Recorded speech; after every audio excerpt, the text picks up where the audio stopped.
Fala galera, eu sou o professor Tiago e sejam bem-vindos a mais uma videoaula aqui no canal. O tema dessa videoaula é o movimento circular uniforme. Mas o que vem a ser o conceito de movimento circular? Então, o movimento circular é aquele em que a trajetória dos pontos são circunferências. Esses movimentos eles merecem uma atenção muito especial porque eles têm uma grande importância prática, principalmente quando o movimento circular, for uniforme. Então, como exemplos, nós podemos citar os satélites na órbita da Terra e com uma boa aproximação, até mesmo a Lua realiza um movimento circular e uniforme em torno da Terra. E o mesmo também acontece com os pontos da Terra em que se deslocam ao redor do seu eixo de rotação.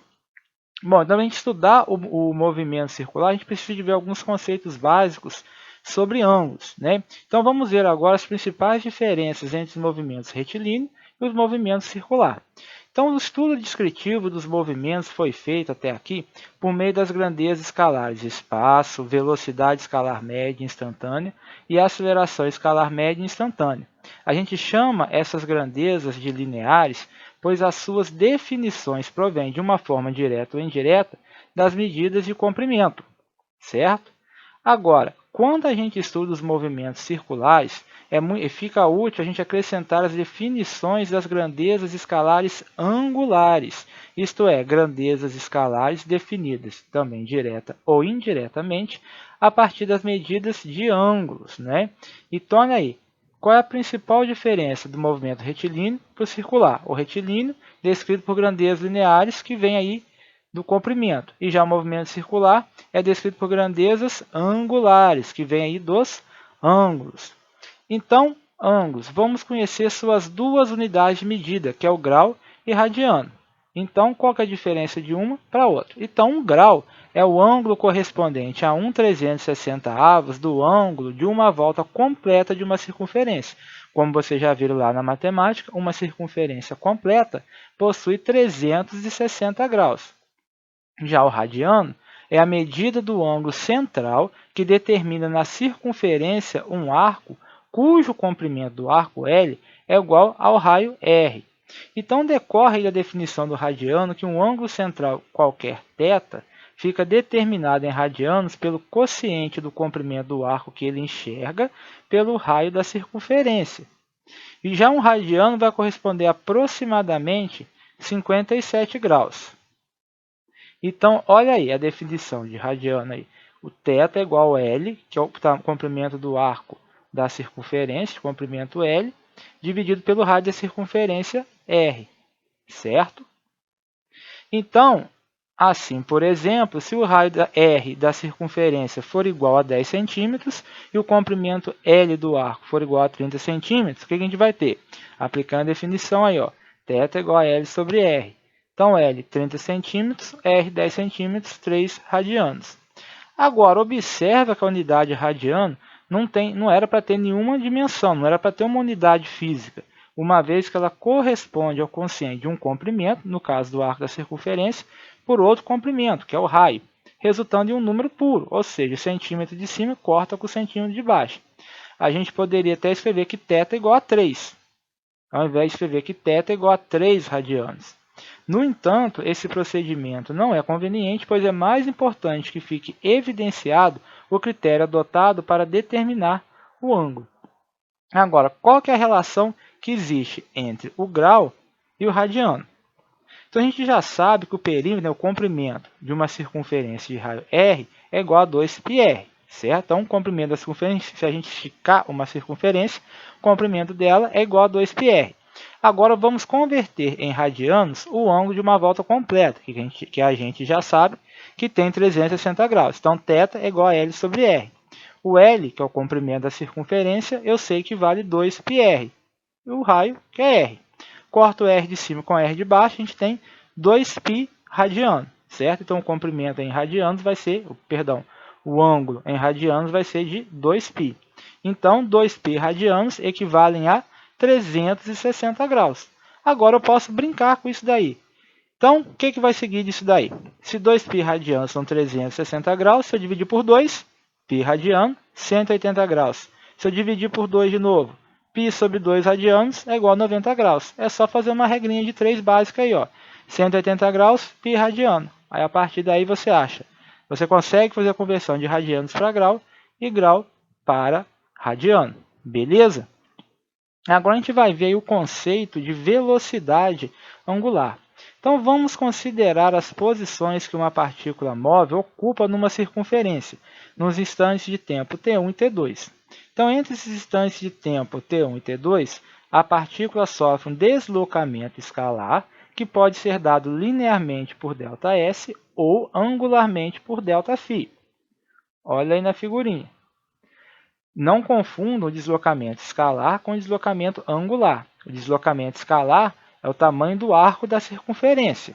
A gente mede da ms, é o comprimento. Já o deslocamento angular é o valor do ângulo. Esse valor é igual independentemente do ponto onde ela está aí na circunferência. Independe, perdão, do valor do raio, certo? Então, o quociente desse deslocamento angular ΔΦ pelo intervalo de tempo ΔT, em que ele ocorre, é a velocidade escalar média angular, que é o ômega-m, nesse intervalo. Então, quem que é a minha velocidade angular? Ômega-m é igual a ΔΦ sobre ΔT, o deslocamento angular dividido pelo intervalo de tempo. Então, com relação à unidade de velocidade angular, se os ângulos forem medidos em radianos e o tempo em segundos, a velocidade angular será dada em radianos por segundo, como a gente viu anteriormente. A unidade, né, entre aspas, de medida de ângulo, se for o radiano, então vai ser radiano por segundo, já que a unidade de tempo é o segundo. Então, como estamos interessados nos movimentos circulares uniformes, em que a velocidade linear v e a velocidade angular ômega são iguais em todos os instantes, escrevemos. Velocidade angular vai ser ΔΦ sobre ΔT. Então, como o movimento é uniforme, a gente vai tirar o m ali, porque essa velocidade angular não vai variar. Então, agora, o que vem a ser movimento circular uniforme? Então, olha aí. Uma partícula está em movimento circular uniforme, MCU, quando descreve uma trajetória circular percorrendo arcos de comprimentos ΔS iguais em iguais intervalos de tempo ΔT, quaisquer que sejam esses intervalos. Evidentemente, a partícula em movimento circular uniforme também varre ângulos ΔΦ iguais em intervalos de tempos iguais.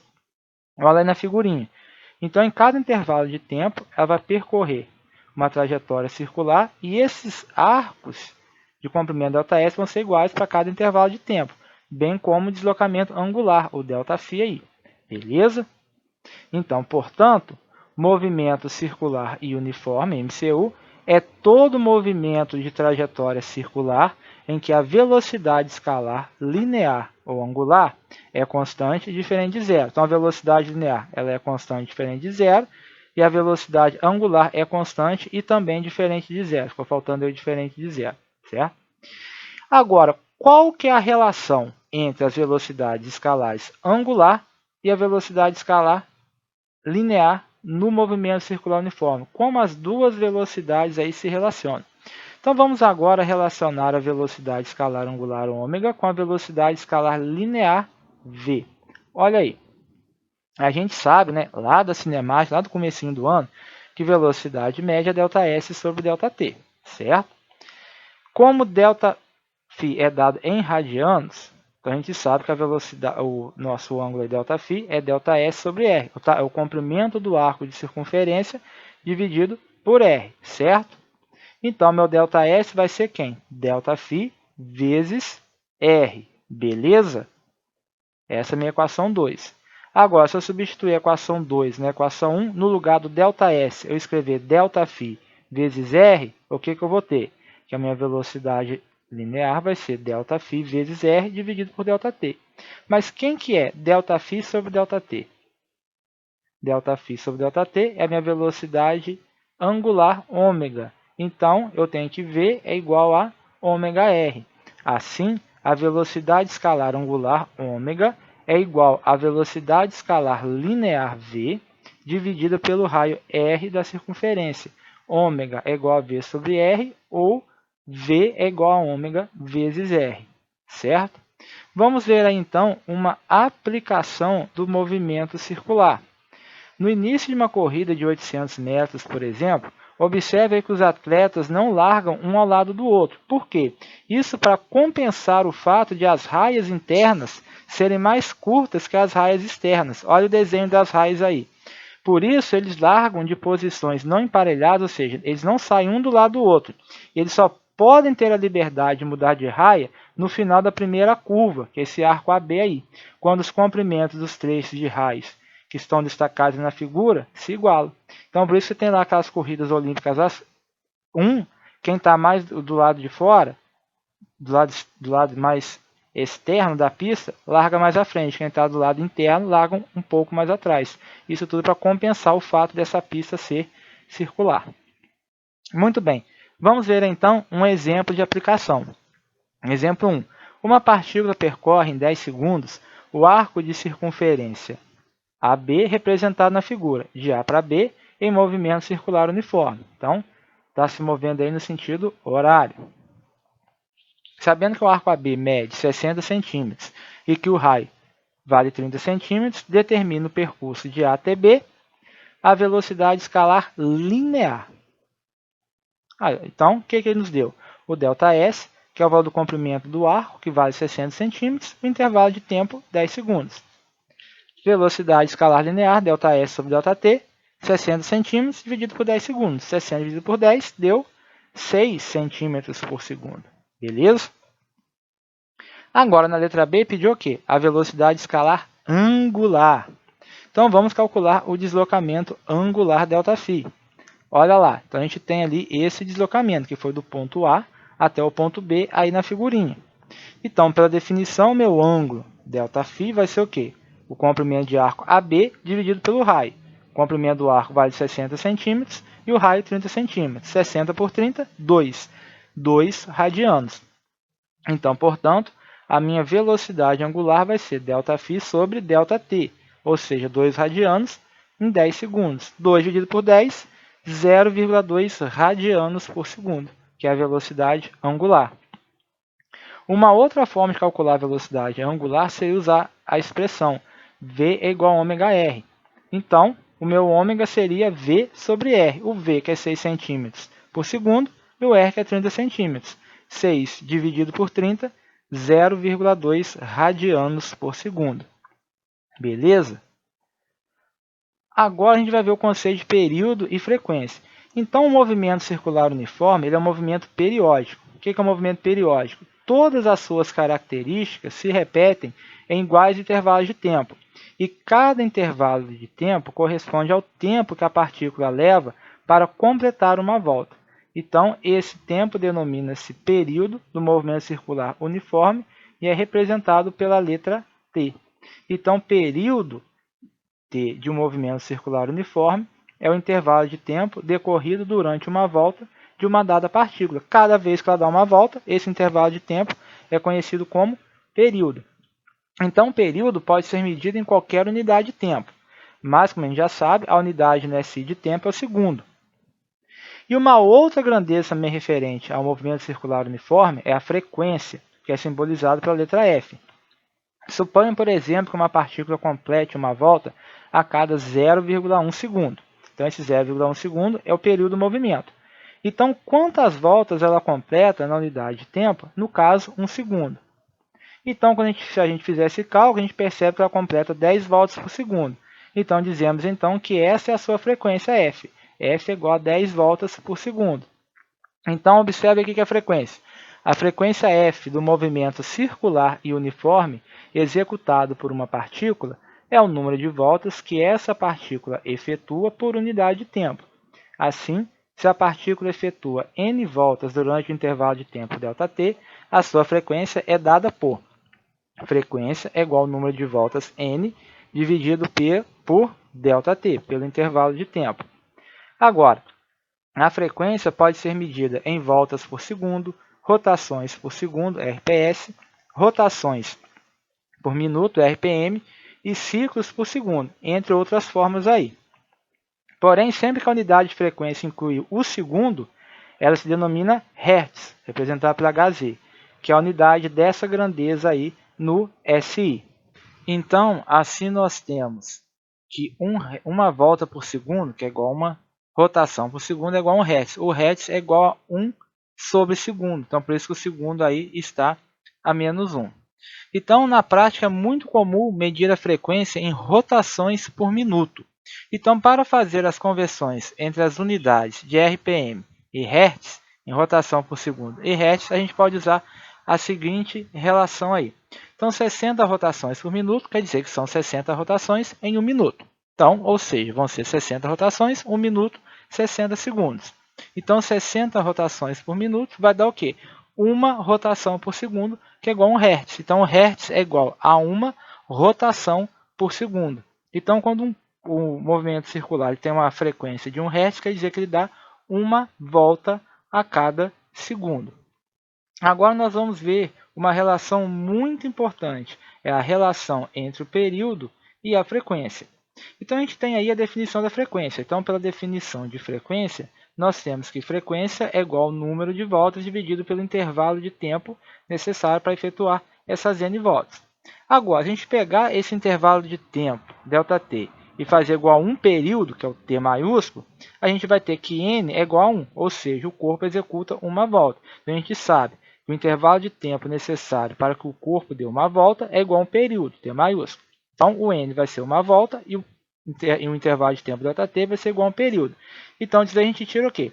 Que frequência é igual a 1 sobre T, ou seja, o que nos leva a concluir que a frequência é o inverso do período. Agora a gente vai ver o conceito de velocidade angular no movimento circular uniforme. Então, olha aí, como já vimos, a velocidade escalar angular no movimento circular uniforme é dada por, então, a velocidade angular, ΔΦ, sobre ΔT. Então, o que a gente vai fazer? Se a gente fizer o intervalo de tempo ΔT igual a um período t, nesse intervalo de tempo, a partícula vai completar uma volta e ΔΦ será igual a 2π radianos. Por quê? Então, em um período, intervalo de tempo necessário para executar uma volta, a partícula vai efetuar uma volta. Então, uma volta, quantos radianos vale? Vale 2π radianos. Então, se a gente substituir isso daí, ômega é igual a ΔΦ sobre ΔT, vai ser 2π sobre T. Mas quem que é 1 sobre T? 1 sobre T, o inverso do período, é a frequência. Então, a nossa velocidade angular ômega vai ser igual ao quê? A 2π vezes a frequência, certo?